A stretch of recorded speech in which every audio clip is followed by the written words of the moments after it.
Investigar está en todo.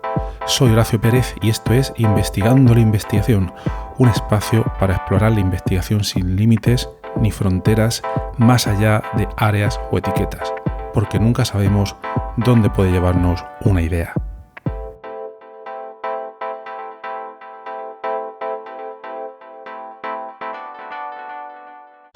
Hay un patrón que llevo viendo en mí y en otros investigadores desde hace bastante tiempo y que rara vez creo que se nombre de manera explícita, y que es este, que se resume en la siguiente frase: cuanto mejor me hago en mi sistema de productividad, peor me siento. Suena raro, ¿verdad? Voy a intentar explicarlo. Cuando empiezas a aprender técnicas de productividad, ya sea la técnica GTD o el time blocking, Zettelkasten, lo que sea, descubres que puedes capturar más cosas, puedes procesar más información, abordar más proyectos, etcétera, etcétera. La sensación inicial, la verdad es que buenísima, y piensas que por fin tienes el caos a raya, y entonces tratas de apuntarlo todo, organizarlo todo, enlazarlo, revisarlo, etcétera, y en definitiva te sientes legítimamente más capaz. Pero el problema viene unas semanas, unos meses después, porque como ahora te piensas que puedes procesar más, entonces te das permiso a ti mismo o misma para asumir muchas más cosas, más proyectos, más lecturas, más contactos, más ideas a explorar, más papers, etcétera, etcétera. El sistema que inicialmente estás pensando para liberarte se convierte en el contenedor donde acumulas cantidades crecientes de cosas, y llega un momento en que vuelves a la casilla de salida, otra vez estresado, desbordado, con sensación de no llegar, pero esta vez con una bóveda de Obsidian o cualquier otro sistema que quieras, que tiene 5.000 notas, o una lista de Things 3 con 300 tareas, o cualquier otra aplicación que estés utilizando, y una bandeja de entrada que crece más rápido de lo que procesas. Cuando yo grabé un episodio sobre este tema en 2022, escribí que no conocía un nombre técnico para este síndrome, pero 4 años después la cosa ha cambiado y el problema más o menos se puede decir que se ha hecho mainstream. Andy Matuszak, si lo he pronunciado bien, es una de las voces más interesantes en la herramienta de pensamiento actual. Lleva años escribiendo sobre por qué los sistemas de PKM, Personal Knowledge Management, sistemas de procesado del conocimiento o algo así, no terminan de funcionar. Esa es una realidad importante. Otro autor conocido, Cal Newport, publicó un libro llamado Slow Productivity en 2024, atacando exactamente esta dinámica de acumular cosas de manera creciente. Y periódicos como el New Yorker y otros medios generalistas han hecho muchas noticias relevantes sobre el fenómeno, casi siempre con titulares del tipo: el segundo cerebro que se convirtió en un trastero. En fin, yo creo que es buena noticia que se hable de ello, y lo que me parece raro es lo poco que las personas que venden metodologías de este tipo, tutoriales, servicios, aplicaciones, etcétera, reconocen que el éxito de su método produce casi mecánicamente y de manera paradójica este efecto contradictorio. En fin, obviamente parece que hay incentivo grande del mercado para no nombrarlo. ¿Cuál sería el antídoto incómodo? Pues es muy fácil. Es más sencillo de lo que parece, es eliminar. Es decir, la salida no es un sistema mejor, sino que es eliminar. Pero eliminar sin miedo también es mucho más difícil de lo que parece. Todos pensamos que sabemos hacerlo, pero casi nadie lo hace realmente. Y aquí nos preguntaríamos, ¿por qué eliminar es psicológicamente costoso? Pues yo creo que cada nota, cada tarea, cada marcador, cada bookmark que guardamos representa una hipótesis que tenemos sobre nosotros mismos para un futuro, pensando, bueno, quizás algún día esto me pueda servir.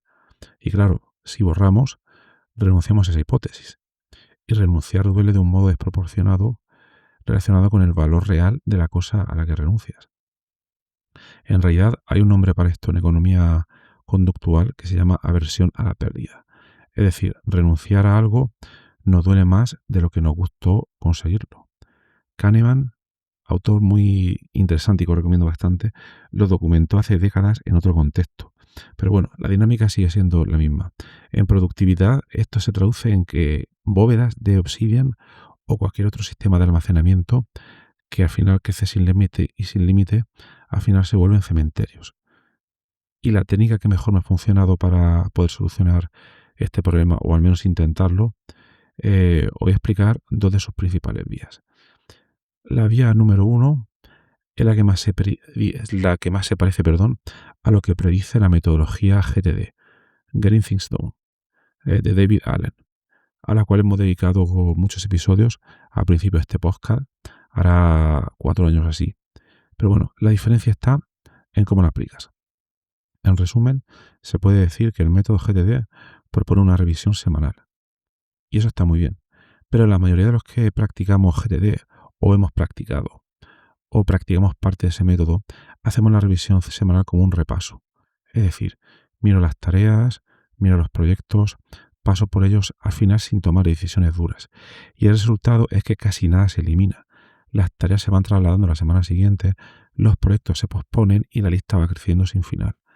La revisión semanal en realidad funciona si tiene un paso previo que casi nadie hace, y que es revisar primero nuestros objetivos. Es decir, antes de mirar esa lista de tareas, es recomendable dedicar unos minutos a releer los grandes objetivos que nos hemos proporcionado o que nos hemos propuesto al trimestre, al año, en planes anuales, etc. Y tener en cuenta las 2 o 3 direcciones reales en las que queremos avanzar. Una vez que tenemos eso realmente claro en la cabeza, ya podemos mirar esas listas y preguntarnos de manera clara si cada uno de esos ítems nos puede servir o no algún día para alguna cosa. La pregunta en realidad es, ¿está esto alineado con lo que quiero conseguir de acuerdo a mis objetivos? La respuesta, os daréis cuenta que la mayoría de veces va a ser que no. Y entonces, en la mayoría de los casos, ese ítem, esa tarea, esa cosa, lo que sea, no se aplaza, sino que se puede borrar sin problema. Algunos a lo mejor van pensando, bueno, lo puedo mover a la lista de algún día, etcétera. Pero mucho peligro con eso, porque es que al final estamos manteniendo el tamaño total del sistema y lo que queremos es reducirlo. Así que ojo con eso. Esto requiere cierta valentía, es decir, vas a borrar tareas que en su momento añadiste con ilusión, vas a borrar ideas que parecían prometedoras, vas a admitir que el futuro que imaginabas cuando capturaste esa tarea ya no es el futuro que realmente quieres ahora y no pasa nada, porque cuando borres todas esas cosas notarás un alivio real. Y también tienes que tener en cuenta que cuando una bóveda o una lista de tareas se reduce a la mitad, la sensación en realidad es como de aire entrando en una habitación, aire fresco. Luego, la segunda vía sería la prueba del enlace. Es decir, vía en cuanto a métodos para reducir el tamaño de nuestra bóveda o nuestro sistema. La segunda vía es un poco más original que la anterior. Y en mi caso lo he ido afinando con el paso del tiempo al utilizar Obsidian. Y yo creo que es especialmente útil para gestión del conocimiento y ya no tanto para gestión de tareas. Explicándolo un poco por encima. Cuando tengo dudas sobre si una nota merece la pena quedarse en mi bóveda o no, hago lo siguiente. Intento enlazarla con notas que ya tengo. Es decir, buscar conexiones y si esa nota nueva, ya sea una idea, fragmento de una lectura, una nota de voz transcrita, etc., se conecta con varias otras existentes. Si es así, eso significa que ya forma parte de algo que ya está en mi cabeza, que tiene contexto en mi pensamiento, y por tanto decido que se queda. Si no encuentro conexiones o si tengo que forzarlas, eso es mera información. Y significa quizás que en este momento no es una idea que esté realmente enlazada con todo lo que pienso. Quizás era una idea ajena que apunté por inercia o quizás era una novedad que no tiene sustrato y que en realidad es ruido. Entonces, en la mayoría de esos casos, lo que decido es borrar esa nota o esa idea o lo que sea. Y lo que descubro es que casi nunca he hecho en falta esas notas borradas. Y también pienso, muy importante, que si la idea era realmente buena, que volverá. Hay que confiar en nuestro subconsciente. Y si vuelve, volverá mejor formulada que la primera vez que apareció. En realidad, la regla que hay detrás de todo esto es que ese segundo cerebro, no me gusta ese término, pero es como se utiliza a día de hoy, que ese segundo cerebro debería ser en realidad una red conectada, no un simple almacén de cosas. Un almacén crece sin límite, pero una red conectada tiene ciertos centros de gravitación y las ideas que pertenecen a ella pues se quedan y van formando un cuerpo y una serie de conexiones. Y bueno, yo creo que también es importante tener en cuenta que en 2026 ya tenemos ciertas herramientas que nos pueden ayudar muchísimo en todo este proceso. Este proceso lo expliqué en algún episodio, creo que fue hace 2 años. En definitiva, La prueba de encontrar enlaces que he comentado antes es una prueba manual. Es como hacía Niklas Luhmann, quien desarrolló la metodología Zettelkasten de la manera en la que conocemos a día de hoy.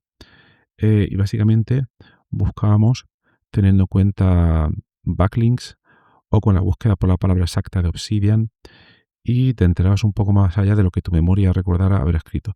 Pero la cosa ha cambiado muchísimo. Hay plugins de Obsidian como Smart Connections, que os recomiendo escuchar un episodio que hice del podcast exclusivamente para explicar cómo funcionaba.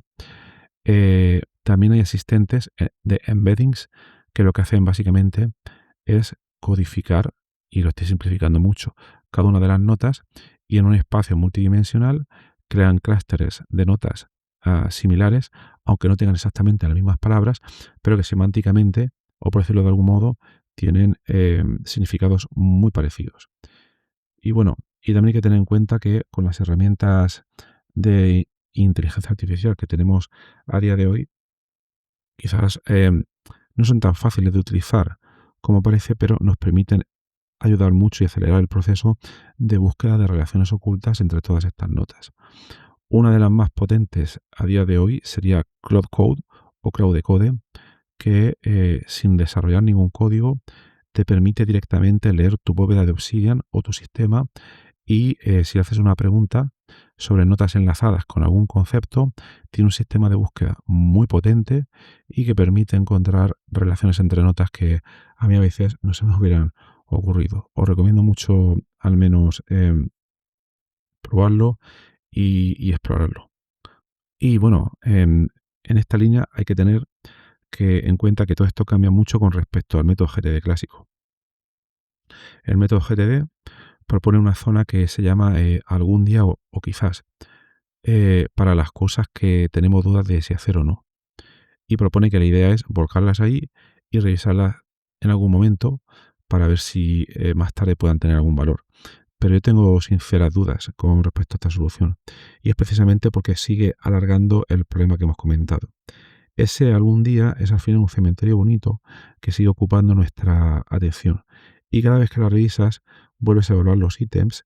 Cada evaluación cuesta energía cognitiva muy importante, y con el tiempo además esta lista va creciendo cada vez más y más.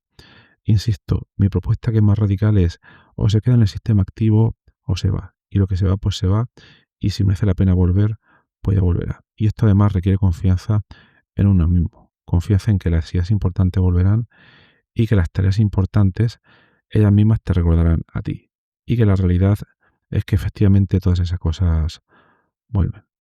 Por otra parte, hay que tener en cuenta el peligro de los sistemas que premian la acumulación de cosas. Todas estas herramientas, de manera subconsciente o no, sus diseñadores, y pensando en un público, premian el acumular cosas de manera constante.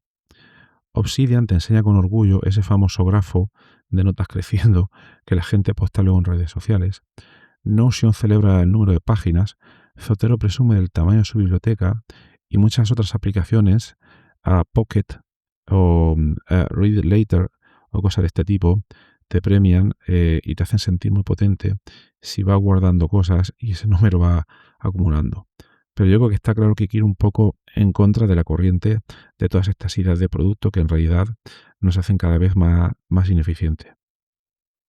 Es mejor empujar a borrar. Hay un experimento mental que hago cada cierto tiempo y que es el siguiente.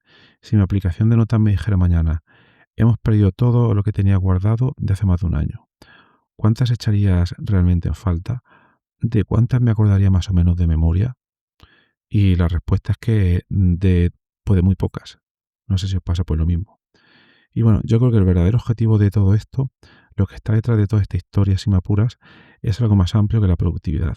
Es una cuestión de relacionarnos con nuestro yo futuro.